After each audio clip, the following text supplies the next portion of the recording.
Then there was light. Cloud lay quietly over the town, a day-old bruise messing with horizons. Wet mist floated in like an unwanted relative and sat about, drinking coffee in the kitchen, before the distant drumming of wild beginnings came in from the sea. The day started with small ordinaries, a flock of wet feathers, a dog surfing in on his first wave, a boy swimming with pleasure beside him.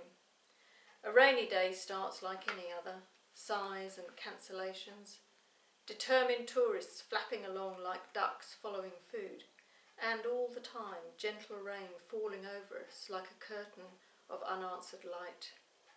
Silver gulls bearing their own wisdom shot out of town and flew incandescent into unknown clouds as the valley stretched into darkness. Then there was darkness in the corner of an unforgiving sky.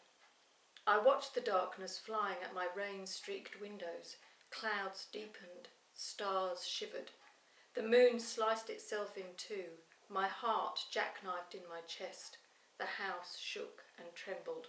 Still the storm yelled, like an enraged child, threatening to smash all the streets. All my life I've wondered about the hallucinatory state of angels flying in the dark. I whispered to them for protection. I whispered as the storm fled south, before it stomped itself to sleep, dragging its thick grey call over our disbelieving eyes. I whispered to the angels in the darkness. Lightning forked the weeping sky.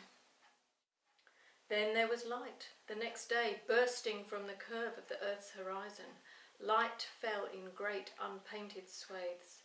Chunks of yellow and blue from the washed-out sky fell into the harbour. Skies seething with goodness lay over the town, and fishermen fished for the light. Small boats steamed round the slow curve of disbelief as the town rose, uncurling legs and arms and elbows, and trucks full of flashing lights. The mist slunk away, leaving plates in the sink. Nobody cried to see it go. The whole town was singing the hymn of survival. In broken streets, men and women and ladders and glass pushed up into the awakening sky, into the blue unbroken.